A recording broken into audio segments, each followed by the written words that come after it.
Hello நேர்களே. இன்னைக்கு நாம பார்க்க போற இந்த ஆழமான அலசலுக்கு உங்களை அன்போட வரவேற்கிறேன். வணக்கம். இன்னைக்கு நம்ம பேச போற விஷயம் உங்க எல்லாரோட வாழ்க்கையிலயும் ரொம்ப நெருக்கமான ஒரு விஷயமா இருக்கும்னு நான் நம்புறேன். கண்டிப்பா. கற்பனை செஞ்சு பாருங்க. தினமும் காலையில அலாரம் அடிச்சதும் அவசர அவசரமா எழுந்து நெரிசல் மிகுந்த ஒரு ரோட்ல வண்டி புகைய சுவாசிச்சுக்கிட்டே ஒரு 10ல இருந்து 12 மணி நேரம் நம்ம ஒரு எந்திர மாதிரி வேலை செய்றோம். ம். ஆமா. இந்த உழைப்புக்காக நம்ம வாங்குற சம்பளத்தை வச்சு நம்ம என்ன பண்றோம் தெரியுமா? அதாவது நம்மளோட ஆயுட்காலத்தை ஒரு 8 வருஷம் வரைக்கும் குறைக்கிற நஞ்சான உணவையும் மாசடைந்த தண்ணியையும் தான் காசு கொடுத்து வாங்குறோம். இது ஒரு கசப்பான உண்மை. எக்ஸாக்ட்லி. ஒரு பக்கம் நம்ம வாழ்நாள் குறைஞ்சுக்கிட்டே போகுது, இன்னொரு பக்கம் நம்ம உழைப்பு நம்மளையே சுரண்ட ஒரு அமைப்பை மேலும் மேலும் வளர்க்கத்தான் பயன்படுது.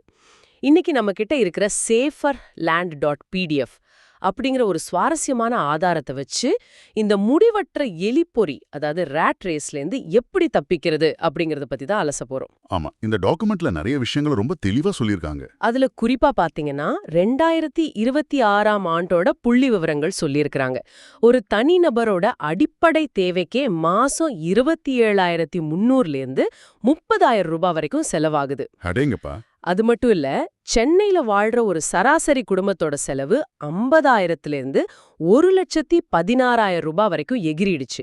இது ஒரு முன்னேற்றமான வாழ்க்கை முறை அப்படிங்கிற மாயையை உடைச்சிட்டு இயற்கையோடும் அறத்தோடும் இணைந்து எப்படி ஒரு தற்சார்பு வாழ்க்கைய, அதாவது வெறும் 25 சென்ட் நிலத்துல எப்படி உருவாக்குறதுன்னு இன்னைக்கு ஆழமா பார்க்க போறோம். இதுல ரொம்ப கவனிக்க வேண்டிய விஷயம் என்னன்னா, இந்த தரவுகளை நாம வெறும் பணப்பிரச்சனையா மட்டும் பார்க்க கூடாதுங்க. நகர வாழ்க்கை நம்ம பணத்தை மட்டும் உறிஞ்சல்ல, அது நம்மளோட சுதந்திரத்தையே மொத்தமா பறிச்சிடுது. கரெக்ட். நம்ம கண்முன்னாடியே நாம நஞ்சான காற்றையும் ரொம்ப மாசடைந்த நிலத்தடி நீரையும் தான் சுவாசிச்சும் குடிச்சிட்டும் வர்றோம். இந்தியாவில் 95% மக்கள் இந்த மோசமான சூழல்ல தான் வாழ்றாங்க அப்படின்னு ஆதாரங்கள் சுட்டிக்காட்டுது. 95%? My God. ஆமா, இது வறுமையோட அடையாளம் கிடையாது. இது இந்த நகரமயமாக்கலோட நேரடி விளைவு. ஒரு சராசரி இந்தியரோட ஆயுட்காலம் இந்த காற்று மாசினால் மட்டுமே 3லேருந்து 8 வருஷம் வரைக்கும் குறையுது. நாம உழைக்கிற ஒவ்வொரு மணி நேரமும் நம்மள நாமே அழிச்சிக்கிற ஒரு அமைப்புக்கு நாம கொடுக்கிற எரிபொருளா மாறிடுது. அந்த மாதாந்திர செலவுகளோட பட்டியலை பார்க்கும்போது தான் இது எவ்ளோ பெரிய மோசடி அப்படின்னு நமக்கு புரியுது. நாம சாப்பிடுற அன்றாட மளிகைக்கு, அதுவும் குறிப்பா வெறும் தாவர அடிப்படையிலான உணவுக்கு மட்டுமே மாசம் 10,000லேருந்து 25,000 ரூபாய் ஆகுது. சுத்தமான குடிநீருக்கு ஒரு 1,000லேருந்து 3,000 ரூபாய், மின்சாரத்துக்கு 2,000லேருந்து 5,000 ரூபாய். இது எல்லாத்துக்கும் மேல இந்த நச்சு சூழலால வர நோய்களை குணப்படுத்த மருத்துவத்துக்கு 5,000லேருந்து 15,000 ரூபாய். ஆமாங்க, இது ஒரு முடிவில்லாத செலவு. அதான் பாருங்க, மாசம் 18,000லேருந்து 48,000 ரூபாய் வரைக்கும் எந்த ஒரு நிரந்தர பயனும் இல்லாம வெறும் பிழைப்புக்காக மட்டுமே கரையுது. இதை எப்படி புரிஞ்சுக்கலாம்னா, ஒரு ட்ரெட்மில்ல வேகத்தை கூட்டிக்கிட்டே ஓடிக்கிட்டு இருக்கோம், ஆனா அதே சமயம் முகத்துல நேரா புகைய சுவாசிக்கிற மாதிரி இருக்கு. ரொம்ப சரியான உதாரணம். நாம மூச்சு முட்ட வேகமா ஓடுறோம், ஆனா எங்கேயும் போகல.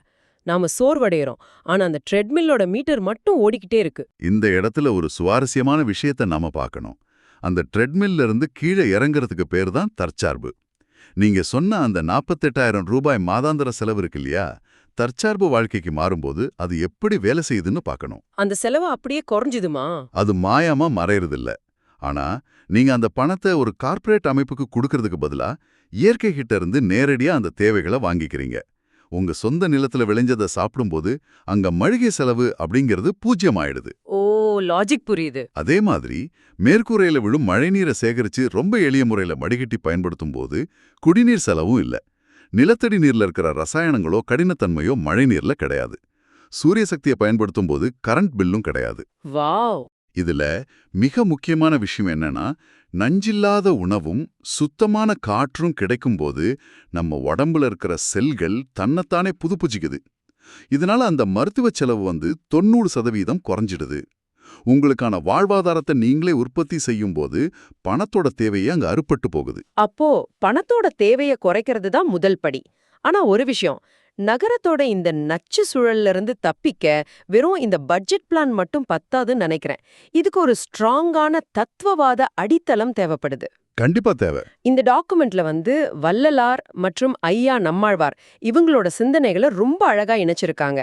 அதாவது தற்சார்பு அப்படிங்கறத இவங்க வெறும் ஒரு விவசாய தொழில்நுட்பமாவோ அல்லது சும்மா மாடியில ஆர்கானிக் தக்காளி வளர்க்கறதாவோ பார்க்கல. ஆமா, அது ஒரு வாழ்க்கை முறை. எக்ஸாக்ட்லி. இத எந்த உயிரையும் துன்புறுத்தாம வாழ்ற ஒரு முழுமையான வாழ்வா, அதாவது ஜீவ காருண்யமா முன்வைக்கிறாங்க. வள்ளலார் ரொம்ப தெளிவா சொல்றாரு, உயிர்கொலையும் புலைபுசிப்பும் உடையவரெல்லாம் புறவினத்தாரே அப்படின்னு. பிற உயிர்களை துன்புறுத்தி மாமிசம் சாப்பிட்டு வாழ்ற முறைக்கும் தற்சார்புக்கும் எந்த சம்பந்தமும் இல்லைன்னு சொல்றாரு. அந்த ஜீவகாருண்ய தத்துவத்துல இன்னொரு பரிமாணமும் இருக்குங்க. அத நாம கட்டாயம் இங்க பேசியே ஆகணும். உயிர்கொலை தவிர்க்கிறது அப்படிங்கிறது வெறும் மாமிசம் சாப்பிடாம இருக்கிறது மட்டும் கிடையாது. வேற என்ன இருக்கு அதுல? நாம இந்த பெருநிறுவனங்களை சார்ந்து இருக்கும்போது என்ன நடக்குதுன்னு கவனிங்க. ஒரு சூப்பர் மார்க்கெட்ல போய் பேக் பண்ணப்பட்ட ஒரு பொருளை நாம வாங்குறோம்னா, அதை உற்பத்தி செய்ய அழிக்கப்பட்ட காடுகள், பயன்படுத்தப்பட்ட ரசாயனங்கள், அங்க உழைக்கிற எளிய மக்களோட சுரண்டல், இது எல்லாத்துக்கும் நாம மறைமுகமா பணம் கொடுக்கறோம்னு அர்த்தம். அட ஆமா, நாம அதை அப்படி யோசிக்கிறதே இல்ல. நம்ம உணவுக்கும் தண்ணிக்கும் ஒரு மையப்படுத்தப்பட்ட அதிகார அமைப்பை நாம சார்ந்து இருக்கும்போதே நம்ம உழைப்பு வரி மற்றும் லாபம் அப்படிங்கிற பேர்ல ஒரு இடத்துல போய் குவியுது. அந்த பணம் தான் கடைசியில போர்களுக்கும் இயற்கை அழிக்கிற திட்டங்களுக்கும் நிதி ஆதாரமா மாறுது. இது ரொம்ப பெரிய நெட்வொர்க் ஆச்சே. ஆமா, அதனாலதான் நம்மாழ்வார் முன்வைக்கிற தற்சார்பு அப்படிங்கிறது இந்த உலகளாவிய அழிவு சங்கிலிலிருந்து நம்ம இணைப்பை துண்டிச்சுக்கிற ஒரு அமைதியான போராட்டம்னு சொல்லலாம். ஒரு சின்ன தக்காளி வாங்குறதுக்கு பின்னாடி இவ்வளவு பெரிய உலகளாவிய சுரண்டல் வலை இருக்குன்னு கேட்கும்போது ரொம்பவே மலைப்பா இருக்கு. ஆனா இங்கதான் விஷயம் ரொம்ப சுவாரஸ்யமா மாறுது. ஒரு நிமிஷம் இருங்க. சொல்லுங்க. அதிகாரத்தை எதிர்க்கலாம், அமைதியான முறையில போராடலாம், அதெல்லாம் சரி. ஆனா இதெல்லாம் செய்ய எனக்கு சொந்தமா நிலம் வேணுமே. இன்னைக்கு இருக்கிற ரியல் எஸ்டேட் ரேட்ல ஒரு சென்ட் நிலம் வாங்கவே லட்சக்கணக்கில் பணம் தேவைப்படுது. மாசம் 30,000 சம்பாதிச்சு இஎம்ஐ கட்டி வாடகை கொடுத்து வாழ்ற ஒரு சாமானியனால எந்த முதலீடும் இல்லாம எப்படி சார் இதெல்லாம் தொடங்க முடியும்? இது கேட்கறதுக்கு ரொம்ப நல்லா இருக்கு, ஆனா பிராக்டிக்கலா சாத்தியமா? இந்த சந்தேகம் உங்களுக்கு வர்றது ரொம்ப ரொம்ப இயல்பான ஒரு விஷயம்தான். ஆனா இந்த டாக்குமெண்ட் இதுக்கு ஒரு தார்மீக பொருளாதாரத்தின் வழியா ரொம்ப தெளிவான விடைய சொல்லுது. எந்த பண முதலீடும் இல்லாம தார்மீக வழியில வருமானம் ஈட்டி நிலம் வாங்குறதுக்கு 3 வழிகளை முன்வைக்கிறாங்க. ஓ, 3 வழிகள் இருக்கா? எந்த முதலீடும் இல்லாமலா? ஆமா, முதல் வழி என்னன்னா இயற்கை உணவு விநியோகத்துல ஒரு இடைநிலையாளரா மாறுறது. இது வெறும் லாபத்துக்கான வியாபாரம் கிடையாது. இது ஒரு ஜீவ காருண்ய பணி. அதாவது உங்க ஊரை சுத்தி இருக்கிற உண்மையான இயற்கை விவசாயிகளை நீங்க கண்டுபிடிச்சு அவங்க கிட்ட காய்கறிகளை நியாயமான விலைக்கு வாங்கி நகரத்துல நஞ்சில்லாத உணவை தேடுற மக்களுக்கு அதை கொண்டு போய் சேர்க்கிறது. ஓகே. இங்க உங்க உழைப்பும் விவசாயிகளுக்கும் வாடிக்கையாளர்களுக்கும் இடையில நீங்க உருவாக்குற அந்த நம்பிக்கையும் தான் உங்களோட முதலீடு. வெயிட். இத சொல்றதுக்கு ஈஸிங்க. ஆனா தினமும் 10 மணி நேரம் ஆபீஸ்ல வேலை பார்க்குற ஒருத்தரால இதை எப்படி செய்ய முடியும்? வீக்கெண்ட்ல மட்டும் தானே செய்ய முடியும். அது போதுமா? நிச்சயம் முடியுங்க. இதை நீங்க ஒரு பெரிய கார்ப்பரேட் வியாபாரம் மாதிரி பண்ணணும்னு அவசியமே இல்ல. உங்க அபார்ட்மெண்ட்ல இருக்கிற ஒரு 20 குடும்பங்களை சேர்த்து ஒரு வாட்ஸ்அப் குரூப் ஆரம்பிச்சு வார இறுதி நாட்கள்ல மட்டும் தரமான பொருட்களை கொண்டு போய் சேர்த்தாலே போதும். ஆஹா, இது பிராக்டிகலா இருக்கே. இரண்டாவது வழியும் இதே மாதிரி தான். தாவர அடிப்படையிலான உணவு தயாரிப்பு. அதாவது வீட்டிலேயே ஒரு டிஃபன் சர்வீஸ் மாதிரி பண்றது. இதுக்கு பெரிய இடமோ நிறைய ஆட்களும் தேவையில்லை. உங்க வீட்ல நீங்க சமைக்கிற அதே சுத்தமான சைவ உணவை கொஞ்சம் அதிகமா சமைச்சு ஹோட்டல்ல நம்பி இருக்கிற பேச்சுலர்ஸ்க்கோ இல்ல வயசானவங்களுக்கோ கொடுக்கலாம். நகரங்கள்ல தரமான வீட்டு சாப்பாட்டுக்கு எப்போதுமே பெரிய டிமாண்ட் இருக்கு. ஆமா, அது உண்மைதான். 3வது வழி என்ன? 3வது சுற்றுச்சூழல் கல்வி மற்றும் பயிற்சி. உங்களுக்கு இயற்கை விவசாயம், மாடி தோட்டம் இல்லனா மூலிகை மருத்துவம் பத்தி தெரிஞ்சிருந்தா அதை மத்தவங்களுக்கு சொல்லிக் கொடுக்கலாம். உங்க அறிவை பகிர்றது மூலியமா நீங்க வருமானம் ஈட்டுறது ஒரு ஞானதானமா மாறுது. சூப்பர். அப்போ இந்த 3 வழிகளுமே நம்ம அன்றாட வேலையை கெடுத்துக்காம நம்ம நேரத்தையும் உழைப்பையும் மட்டும் வச்சு செய்யக்கூடிய விஷயங்கள் தான். இதுல இருக்கிற கணக்க கொஞ்சம் பாப்போம். நீங்க மாசம் 10,000 ரூபாய் செலவு செய்றீங்கன்னா இந்த ஜீவகாருண்ய பணிகள் மூலமா உங்களோட வருமானத்தை மாசம் 20,000 25,000 ரூபாயா உயர்த்திக்கணும். கரெக்ட். அப்படி செஞ்சா மாசம் 10,000 15,000 வரைக்கும் உங்களால சேமிக்க முடியும். இதை தொடர்ந்து செஞ்சா ஒரு வருஷத்துக்கு 1,20,000 1.25 லட்சம் வரைக்கும் சேமிக்கலாம். சரி, இப்படி சேமிக்கிற காசை வச்சு என்ன பண்றது? நிலம் வாங்குறதுன்னா எப்ப வாங்குறது?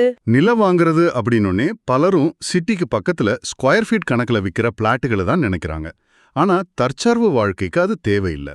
விவசாயம் செய்யக்கூடிய சிட்டியிலிருந்து கொஞ்சம் தள்ளி இருக்கிற குக்கிராமத்து நிலங்கள் தான் நமக்கு தேவை. ஓ, அதான் சீப்பா கிடைக்குமா? ஆமா, திருச்சி மடப்பாறை மாதிரி மண்டலங்களை பாத்தீங்கன்னா இன்னைக்கும் ஒரு சென்ட் நிலம் 30,000 - 40,000 ரூபாய் விலையில கிடைக்குது. ஒரு குடும்பத்தோட முழுமையான தற்சார்பு வாழ்க்கைக்கு 25 சென்ட், அதாவது 1/4 ஏக்கர் நிலம் போதுமானது. வெறும் 1/4 ஏக்கர் போதுமா? தாராளமா போதும். இதுக்கான மொத்த பட்ஜெட் பாத்தீங்கன்னா தோராயமா 7,5 லட்சத்திலிருந்து 10 லட்சம் ரூபாய் வரைக்கும் வரும். நீங்க மாசம் 15,000 சேமிக்கிறீங்கன்னா ஒரு 4 - 6 வருஷத்துல இந்த 25 சென்ட் நிலத்தை முழுசாவே வாங்கிட முடியும். 4 - 6 வருஷம். ஒரு மனுஷனோட 60 வருஷ வாழ்க்கையில இது ரொம்ப சின்ன காலகட்டம் தானே. ஒரு கார் வாங்குறதுக்கே நம்ம 5 வருஷம் இஎம்ஐ கட்டுறோம். ஆனா இந்த 25 சென்ட் நிலம் அப்படிங்கிறது வெறும் சொத்து கிடையாது. அது ஒரு பாஸ்போர்ட். நம்மள சுரண்ட அந்த எலிப்பொறியிலிருந்து நிரந்தரமா தப்பிக்கிறதுக்கான ஒரு விசா மாதிரி. எக்ஸாக்ட்லி. சரி, ஒரு வழியா 6 வருஷம் கஷ்டப்பட்டு 25 சென்ட் நிலத்தை வாங்கிட்டோன்னு வச்சுப்போம். இது வெறும் 1/4 ஏக்கர் தானே. இந்த சின்ன இடத்துக்குள்ள ஒரு குடும்பத்தோட எல்லா தேவைகளையும் எப்படி பூர்த்தி செய்ய முடியும்? விவசாயம்னாலே டிராக்டர், விலை உயர்ந்த ரசாயன உரங்கள்னு லட்சக்கணக்கில் செலவாகுமே. அங்கதான் நம்ம தப்பு பண்றோம். நாம செய்ய போறது வியாபாரத்துக்கான விவசாயம் கிடையாது. இது நம்ம தற்சார்பு வாழ்வியல். இதுக்கு பெரிய பெரிய மிஷின்லாம் தேவையில்ல. அடிப்படை உபகரணங்களான மண்வெட்டி வாங்க ஒரு 500 - 800 ரூபாய் ஆகும். கடைக்கொத்து ஒரு 300 - 600 ரூபாய். ஓ, அவ்வளவுதானா? ஆமா, ஒரு அரிவாள் வாங்க 200 - 400, ஒரு பூவாளிக்கு 400 - 700, நிலத்துக்கு ஒரு சின்ன கம்பிவேலி அமைக்க 10,000 - 20,000 ஆகும். மொத்தமாவே உங்க நிலத்துக்கான ஆரம்பகட்ட உபகரணங்கள் பட்ஜெட் வெறும் 11,400 - 22,500 ரூபாய்க்குள்ள முடிஞ்சிடும். அட, இது நான் வாங்குற ஒரு நடுத்தர ஸ்மார்ட் போன் விலையை விட கம்மியா இருக்கே. ஆமாங்க. அடுத்து இந்த 25 சென்ட் நிலத்தை எப்படி பயன்படுத்த போறோம் அப்படிங்கிறது தான் ரொம்ப ரொம்ப முக்கியம். ஏதோ ஒரு இடத்துல எதையோ நெட்டு வைக்கிறது கிடையாது இது. இது ஒரு முழுமையான சுழற்சி முறை. இந்த டாக்குமெண்ட்ல இத ஒரு கம்ப்யூட்டர் மதர் போர்டு மாதிரி ரொம்ப அழகா உருவகப்படுத்தியிருக்காங்க. ஒரு மதர் போர்டுல ஒவ்வொரு சிப்பும் ஒரு குறிப்பிட்ட வேலையை செஞ்சு ஒட்டுமொத்த சிஸ்டத்தையும் இயங்க வைக்கும் இல்லையா? அதே மாதிரி இந்த 25 சென்ட் நிலத்தையும் 5 துல்லியமான பகுதிகளா பிரிக்கிறாங்க. கரெக்ட். இது ரொம்ப சயின்டிஃபிக்கான ஒரு அப்ரோச். அந்த முதல் பகுதி பாத்தீங்கன்னா வெறும் 5 சென்ட்.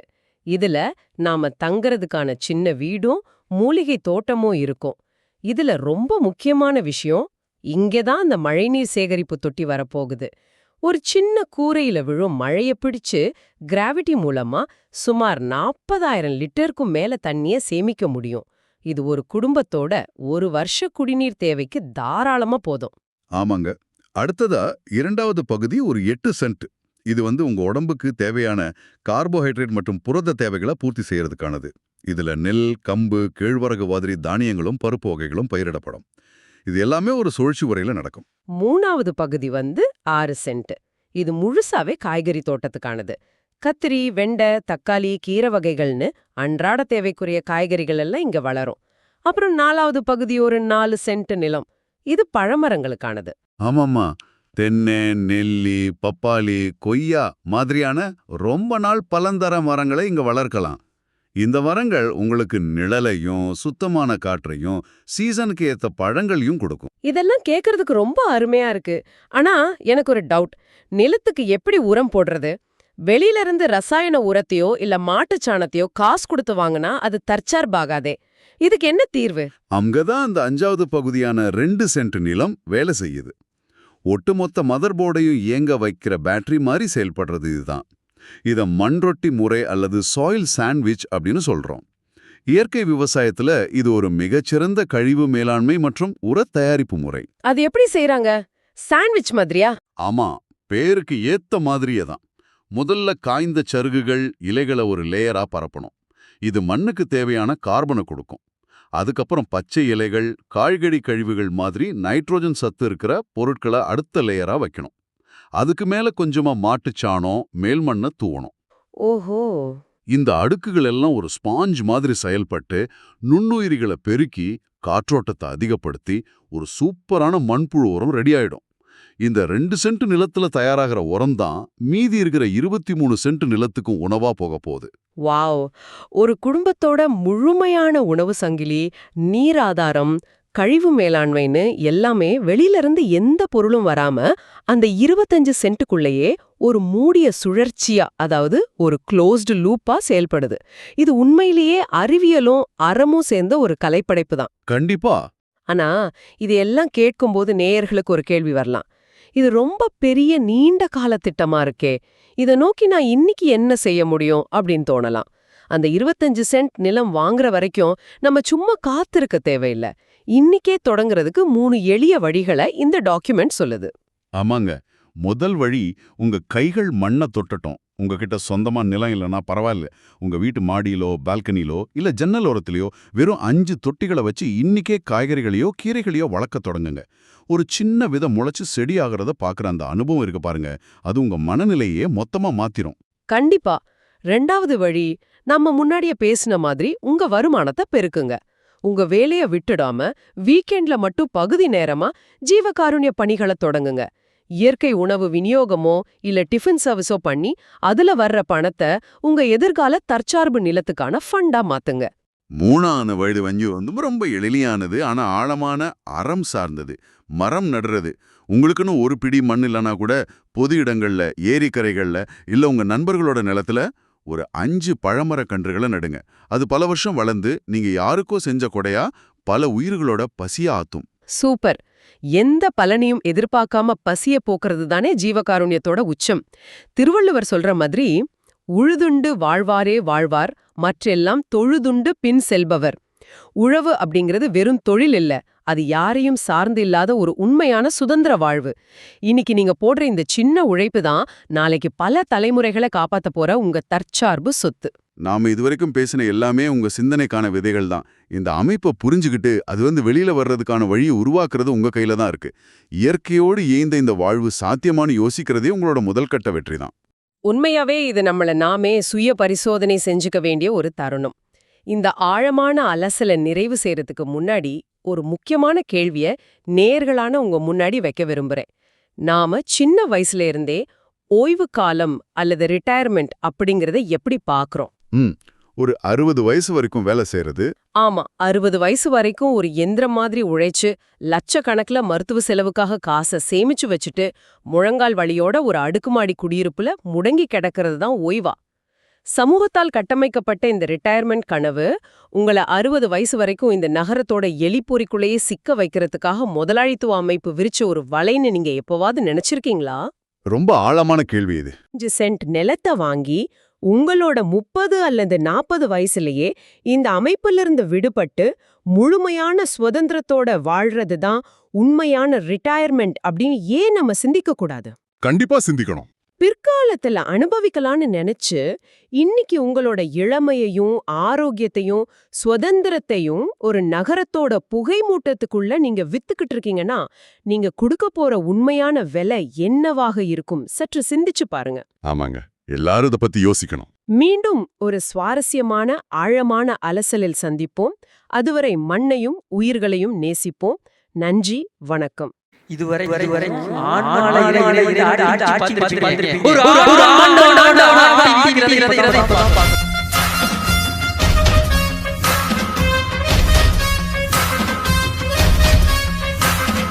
தன்னுரைக்கு நேர் என்றான். வள்ளல் பெருமான சொல்றாரு, நான் சும்மா நினச்சிக்கு சொல்றாரா? இறைவன் சொன்னாரான் கூப்பிட்டு, ராமலிங்கம் இங்கே வா இங்கே வா, உனக்கு ஒன்று சொல்கிறேன் அப்படி. என்னப்பா அப்படின்னு கேட்குறாரு. அவர் சொல்கிறாரு, உன்னுரையும் என்னுரைக்கு நேர். நான் சொல்லணும் தனியாக இல்லை, நீ சொல்கிற வார்த்தைகள்லாம் நமது நீள் வார்த்தைன்ட்டார். இறைவனோட எக்ஸ்டென்ஷன். எப்படின்னா ஒரு செக் புக்கில் கையெழுத்து போட்டு கொடுத்தாங்கன்னா, செக் புக்கில் கையெழுத்து போட்டு நீ எவ்வளோ நாள் ஃபில் பண்ணிக்க அப்படின்ட்டார். அப்படிப்பட்டவர் எழுதின இந்த வார்த்தை எப்படி இருக்கணும்? இதை எப்படி நம்ம படிக்கணும்? எப்படி சமயம் படிக்கணும்? அப்படியே ஒவ்வொரு எழுத்தா படிக்கணும்ல. ஓகேங்களா? தயவுசெய்து உணர்வுக்கு வாங்க ப்ளீஸ். அதான் நான் கேட்குறேன். உணர்வுக்கு வரமாட்டோம். நம்மளோட உணர்வு ஃபுல் அண்ட் ஃபுல் என்ன ஆயிருக்கு அப்படின்னா மழுங்கடிக்கப்பட்டிருக்கு. நல்லா நினச்சிக்கங்க. நான் ரொம்ப ஒரு டெக்னிக்கலான விஷயத்த சொல்கிறேன், தயவுசெய்து புரிஞ்சுக்க முயற்சி பண்ணுங்கள். அன்பு நண்பர்கள் அனைவருக்கும் அன்பு வணக்கம். நான் உங்கள் அன்பு நண்பன் நரேஷ். இன்னைக்கு நம்ம இந்த காணொலியில என்ன பார்க்க போறோம் அப்படின்னு சொல்லி கேட்டீங்கன்னா, நம்ம எல்லாருக்குமே நிறைய சந்தேகங்கள் இருக்கும். எப்படி நம்ம மனிதனா பிறந்தோம், ஏன் மனுஷனா பிறந்தோம், எந்த காரணத்துக்காக இந்த பூமியில நம்ம இருக்கிறோம், இதுக்கெல்லாம் விட யார் சொல்லுவா, இங்க நம்ம என்ன பண்ணணும் அப்படின்னு சொல்லிட்டு நம்மளுக்கு நிறைய சந்தேகங்கள் இருக்கும். இந்த எல்லா சந்தேகங்களும் நம்ம தீர்ப்பதற்காக ஒரு புத்தகம், ஒரு சின்ன புத்தகம் நீங்க படிச்சீங்கன்னா போதும், உங்களோட அத்தனை சந்தேகங்களுமே தீர்க்கப்பட்டுரும்.